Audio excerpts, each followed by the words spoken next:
History has no shortage of people who have greatly contributed to make the world a better place. People like Winston Churchill, Albert Einstein, Rosa Parks, and Alan Turing, just to name a few. However, history is not only made by giants. In most cases, the greatest events that have shaped the world involved hundreds of nameless faces that are just as heroic as their iconic counterparts. So in today's video, we're gonna honor some of those people whom the world has overlooked as we count down to 5 people you may not know that probably saved your life and changed the world. And we'll start off with number 5, Vasily Alexandrovich Arkhipov. The Cuban Missile Crisis pushed the world to the edge of total nuclear war. When Cuba opened its borders to Soviet ships carrying nuclear armaments, the US and the rest of the international community held their breath, fearing that there may not be a tomorrow. Of course, many people attributed the abating of the missile crisis to JFK himself, but the real story behind it was far from what the rest of the world has come to believe. So here's what happened. In 1962, JFK and Soviet Premier Khrushchev stood toe-to-toe regarding the transit of nuclear weapons to the Caribbean, which is mainly why the United States government placed a heavy embargo on Cuba in order to prevent weapons from coming onto its shores. At the center of the conflict area, the USSR sent a B-59 Soviet Foxtrot-class submarine that was armed to the teeth with nuclear weapons. So to prevent the submarine from advancing beyond the embargo line, the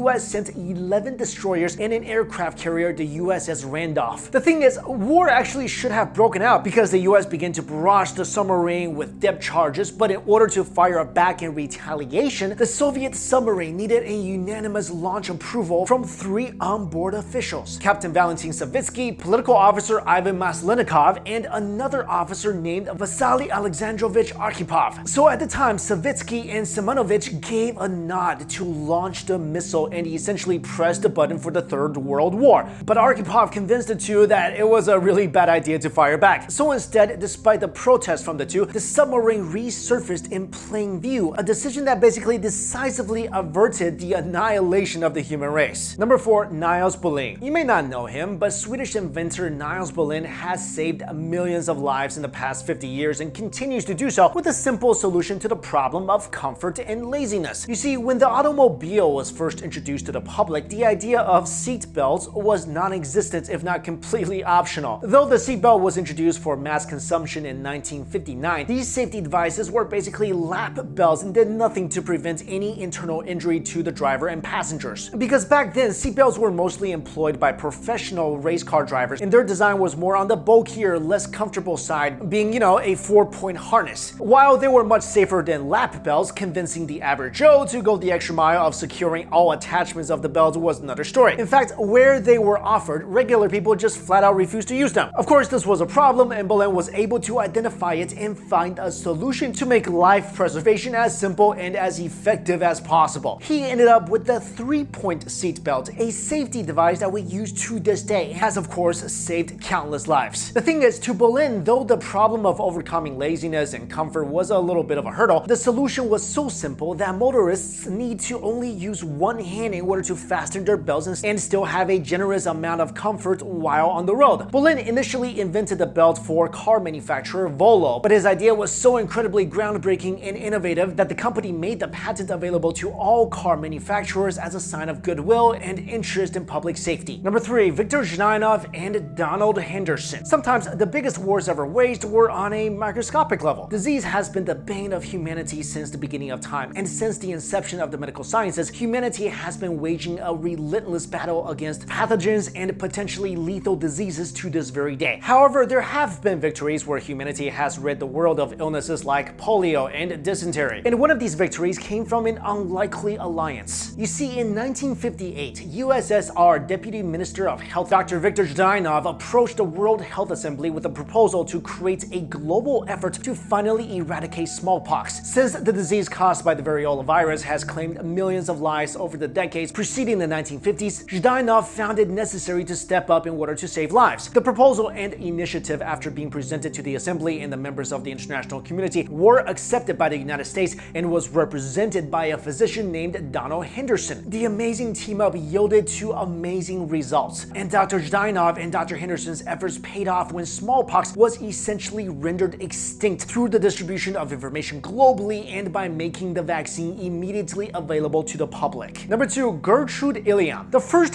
half of the 20th century was not a great time for women everywhere. With misogynism still a staple even in civilized society, women have found it difficult to break ground without being sidelined by their male counterparts. Gertrude Illya was one of the many women who was consistently ignored and doubted by a male-driven society. Despite graduating with honors, she was turned down for scholarships because of her gender. Even after obtaining her master's degree in chemistry, she was constantly turned away from any kind of opportunity to work in laboratories and had to accept a less than prestigious job checking frozen fruit for rot and mold. But her break came when World War II broke out and the scientific world needed more people in labs and facilities. Landing a job with Dr. George Hitchings, she was able to collaborate with him and publish over 200 papers and research. Even more, she and Dr. Hitchings were able to pioneer a new and revolutionary way of developing drugs called rational drug design that eliminated the risk of putting a person's life on the line to find out if a drug works properly. By studying the behavior of pathogens through biochemistry, the pair was able to use the information to create drugs to specifically target a certain kind of disease. Also employing this technique, she was able to invent a variety of drugs that included the first ever treatment for leukemia, anti-malarial vaccines, and immune suppressive agents that are used for delicate organ transplants. Adding to her inventions were antibiotics used to treat meningitis and treatments for urinary and respiratory tract infections. And to top it all off, Illya was first to develop a treatment for viral herpes that we know as Zovirax. So the world quite possibly would still be battling some of these diseases if it weren't for her scientific research and countless contributions. And finally, number 1, Rudolf Rossler. During the Second World War, Britain was scrambling to find a way to decode German messages before the next Nazi bombardment over London. When Alan Turing invented the Enigma machine, the tide of the war turned in favor of the British, and they were able to prevent a full-scale Nazi invasion of the already crumpled city. While that was all well and good for the world, but what most people don't know was that the Soviets actually played a huge role to prevent the Nazi incursion from spreading eastward. While they may not have had their own Enigma device to crack encrypted messages from the enemy, the USSR had a man named Rudolf Rossler working on their side who proved to be much more effective and efficient than England's Enigma machine. Rossler was an anti-fascist German publisher who kept in constant contact with the high-ranking rebellious members of the German General Staff while living in Lucerne. While working on his own code-breaking machine, Rossler also communicated with the members of a covert radio espionage group called the Red Orchestra from the USSR. Through tireless work, Rossler was successful in transmitting decoded communications from the Germans to the Kremlin within 6 hours of interception. One of his greatest victories was his discovery of an offensive attack called Operation Zitadeli. After delivering the decoded messages to the Kremlin, Rossler was able to bring victory to the Soviet Union and made the German offensive crash into a brick wall. Of course, these people in this video, a lot of contributions to humanity, not a lot of credit. Thank you all so much for watching this video.